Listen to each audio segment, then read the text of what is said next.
오늘 이 시간은 경기도 시흥시 매화동에 있는 꿈나무 교회 이성배 목사의 말씀을 보내드립니다.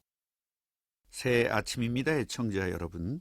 오늘 새벽에도 하나님의 참된 복이 애청자 여러분들에게 임하시기를 간절히 축복합니다. 오늘은 바로의 꿈을 해석하는 요셉이라는 제목으로 말씀드리겠습니다. 오늘 본문은 창세기 41장 1절부터 36절입니다마는 25절부터 36절까지 제가 봉독하겠습니다. 요셉이 바로에게 아뢰되 바로의 꿈은 하나라. 하나님이 그가 하실 일을 바로에게 보이심이니이다. 7 좋은 암소는 7회요 7 좋은 이삭도 7회니 그 꿈은 하나라. 그 후에 올라온 파리하고 흉한 7소는 7년이요 동풍에 말라 속이 빈 7 이삭도 7회 흉년이니 내가 바로에게 이르기를 하나님이 그가 하실 일을 바로에게 보이신다 함이 이것이라. 온 애굽 땅에 7회 큰 풍년이 있겠고 후에 7회 흉년이 들므로 애굽 땅에 있던 풍년을 다 잊어버리게 되고 이 땅이 그 기근으로 망하리니 후에 든 그 흉년이 너무 심하므로 이전 풍년을 이 땅에서 기억하지 못하게 되리이다. 바로께서 꿈을 2번 겹쳐 꾸신 것은 하나님이 이 일을 정하셨습니다.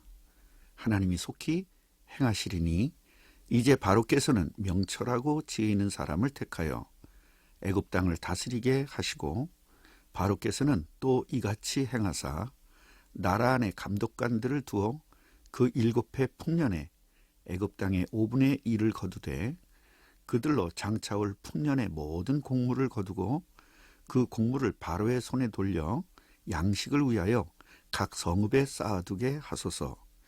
이와 같이 그 곡물을 이 땅에 저장하여 애굽 땅에 임할 7회 흉년에 대비하시면 땅이 이 흉년으로 말미암아 망하지 아니하리이다. 요셉은 감옥에서 술 맡은 관원장과 떡 굽는 관원장의 꿈을 해석하고 그 결과를 분명히 확인했습니다. 그리고 만 2년 후에 바로의 꿈을 해석하게 되고 이집트의 총리로 임명되었습니다. 바로 왕은 단순히 자기 꿈을 해석해서 총리로 임명한 것이 아니라 꿈이 해석만이 아닌 국가의 경제를 정확히 진단하고 대안을 제시하여 총리가 될 수 있는 충분한 실력을 갖추었기 때문에 임명한 것입니다. 그리고 더욱 중요한 이유는 하나님의 말씀이 성취된 것입니다.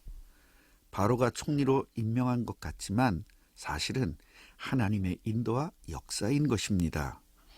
이것을 우리는 하나님의 섭리라고 말합니다. 오늘 본문을 통해 하나님의 말씀은 분명히 이루어진다는 것을 깨달아 여러분들의 삶에 실제로 적용시키시기를 간절히 바랍니다. 먼저 바로가 꿈을 꾸고 번뇌한 이유는 하나님의 지혜가 없기 때문입니다. 바로가 갖고 있지 못한 하나님의 지혜를 요셉은 가지고 있었습니다. 하나님이 자녀들은 하나님이 함께 하시고 하나님의 지혜를 가진 것입니다. 하나님의 자녀들이 삶의 현장에서 바로와 요셉의 관계처럼 모든 것에 하나님의 지혜를 가지고 승리해야 하는 것입니다. 이제 바로의 꿈을 보겠습니다. 바로의 첫 번째 꿈은 아름답고 살찐 7 암소가 강가에서 올라와 갈밭에서 뜯어먹고 그 뒤에 흉하고 파리한 다른 7 암소가 나일 강가에서 올라와 살찐 7 암소를 잡아먹는 꿈이었습니다. 두 번째 꿈은 한 줄기에 무성하고 충실한 7 이삭이 나오고 그 후에 또 가늘고 동풍에 마른 7 이삭이 나와서 그 가는 7 이삭이 무성하고 충실한 7 이삭을 삼켜버리는 꿈이었습니다. 이 두 꿈을 꾸고 마음이 번민하던 바로는 이 꿈을 해석할 점술가와 현인들을 모두 불러서 꿈을 해석하기를 원했으나 이들은 해석하지 못했습니다. 하나님께서 요셉을 위하여 꿈을 꾸게 하셨는데 바로가 이 비밀을 알 수가 없는 것은 당연합니다. 이때 술 맡은 관원장이 등장합니다. 요셉의 꿈 해몽을 통해 복직을 한 술 맡은 관원장은 나를 생각하고 내게 은혜를 베풀어서 바로에게 아뢰어 나를 건져내 주세요라고 부탁하던 요셉의 당부를 까마득히 잊고 있다가 이제서야 바로에게 보고를 합니다. 왕이여, 내가 오늘 내 죄를 기억합니다. 바로께서 종들에게 노하셔서 나와 떡 굽는 관원장을 친위 대장의 집에 가두셨을 때에 나와 그가 하룻밤에 꿈을 꾸었는데 각자 뜻이 있는 꿈이었습니다. 그것은 친위 대장인 보디발의 종인 히브리 청년이 우리와 함께 있었는데 그가 우리들의 꿈을 해석했습니다. 그리고 그 해석대로 저는 복직이 되고 떡 맡은 관원장은 죽게 되었습니다. 이 말을 들은 바로는 사람을 보내어 요셉을 불렀습니다. 요셉은 수염을 깎고 옷도 갈아입고 단정하게 하고 바로에게 갔습니다.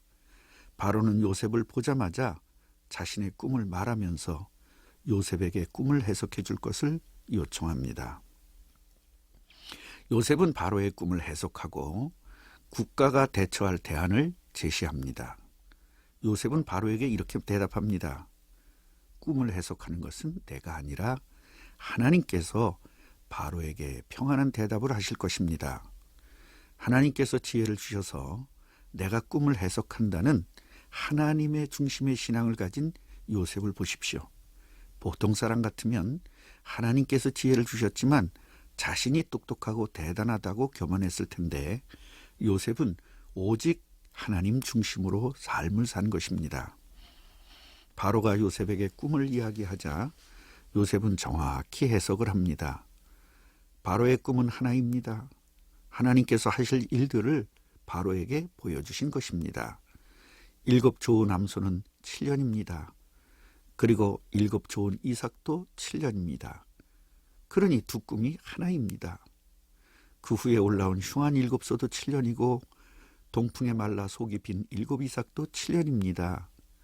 온 애굽 땅에 7년 동안 큰 풍년이 올 것이고 그 후에는 7년 동안 흉년이 들어 온 애굽이 망하게 될 것입니다. 바로께서 이 두 가지 꿈을 겹쳐서 꾸신 것은 하나님께서 이 일들을 정하셨기 때문입니다.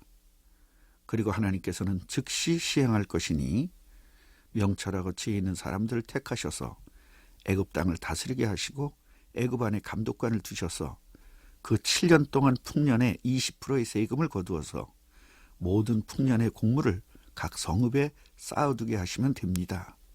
그러면 7년의 흉년에도 양식이 될 것입니다.